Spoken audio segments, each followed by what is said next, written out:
লখিমী মিস্ত্ৰী গাঁৱে গাঁৱে লখিমী মিস্ত্ৰী অসমৰ মহিলাই সকলো কামেই কৰে কিন্তু পকা মিস্ত্ৰীৰ কাম কৰা নাছিল অসমীয়া মহিলাই এতিয়াৰে পৰা পকা মিস্ত্ৰীৰ কামো কৰিব অসমীয়া মহিলাই আপুনি পকী ঘৰ বনাবলৈ ৰাজমিস্ত্ৰী বিচাৰোতে ইচ্ছা কৰিলে লখিমী মিস্ত্ৰীকো পাব আপোনাৰ ঘৰত চৰকাৰে মহিলাক ৰাজমিস্ত্ৰীৰ কামত দক্ষ কৰি তুলিবলৈ গ্ৰহণ কৰিছে বিশেষ পদক্ষেপ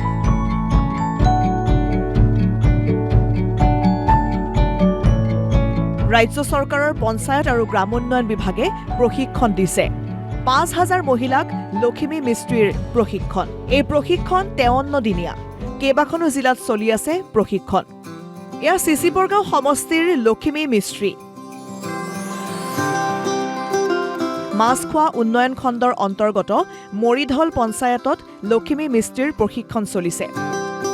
মহিলাসকলে পকা মিস্ত্ৰীৰ কাম কৰিছে পঞ্চায়ত আৰু গ্ৰামোন্নয়ন মন্ত্ৰী অতুল বৰাই পৰিদৰ্শন কৰে লখিমী মিস্ত্ৰীৰ প্ৰশিক্ষণ আৰু তেওঁলোকে সাজি থকা পকী ঘৰ মন্ত্ৰী অতুল বৰাই লখিমী মিস্ত্ৰী আঁচনিৰ বিষয়ে এইদৰে কয় ৰাজ্যখনত এতিয়া ৫,০০০ মান এনেধৰণৰে মহিলাই প্ৰশিক্ষণ লৈ আছে আৰু মোৰ খুব ভাল লাগিছে কিন্তু ধেমাজিলৈ আহি মই যেতিয়া গম পাইছোঁ যে ইয়াত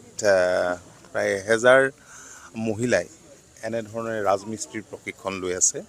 প্ৰধানমন্ত্ৰী আৱাস গৃহ যোজনা গ্ৰামীণৰ অধীনত RMT প্ৰশিক্ষণ তেওঁলোকে কৰি আছে ইতিমধ্যে কাছাৰ ডিব্ৰুগড় এনেকৈ কেইবাখনো জিলাত বহুতেই প্ৰশিক্ষণ সমাপ্ত কৰি তেওঁলোকে এনেধৰণে কাম কাজত লাগি পৰিছে এই ধৰণে মহিলাসকলে এতিয়া আগ্ৰহ কৰি ওলাই আহি তেওঁলোকে সন্তুষ্টি প্ৰকাশ কৰিছে এই কামত লাগি পেলাই মই অত্যন্ত আনন্দিত হৈছোঁ আৰু তেওঁলোকক মই ধন্যবাদ জনাইছোঁ লখিমী মিস্ত্ৰীসকলক চৰকাৰে কি কাম দিব প্ৰধানতঃ প্ৰধানমন্ত্ৰীৰ আৱাস যোজনাৰ গৃহ নিৰ্মাণ কৰিব লখিমী মিস্ত্ৰীয়ে পকা মিস্ত্ৰীৰ কাম শিকিবলৈ পাই আনন্দিত মহিলাসকল এইটো ভাল কথা যে লখিমী মিস্ত্ৰী ট্ৰেইনিংটো হোৱা এই লখিমী মিস্ত্ৰী ট্ৰেইনিংটোৰ পৰা ৰাইজসকল উপকৃত হ'ব বুলি মই ভাবোঁ কাৰণ যিটো পেণ্ডিং হৈ থাকে কিছুমান ঘৰ এতিয়া লখিমী মিস্ত্ৰী আণ্ডাৰ যদি হয় সেই পেণ্ডিংখিনি নহয় আৰু তেওঁলোকে যে আজি কৰিব পাৰিছে নিজকে স্বাৱলম্বী হ'ম বুলি ভাবিছে তাৰ কাৰণে মানে ভাল পাইছোঁ উপকৃত হ'ম বুলিয়ে ভাবিছোঁ ভাল লাগিছে আমি নিজে ওলাইছোঁ স্বামীও এইপিনে খাই বৈ আমি স্বামীক উলিয়াই পঠিয়াইছোঁ আৰু আমিও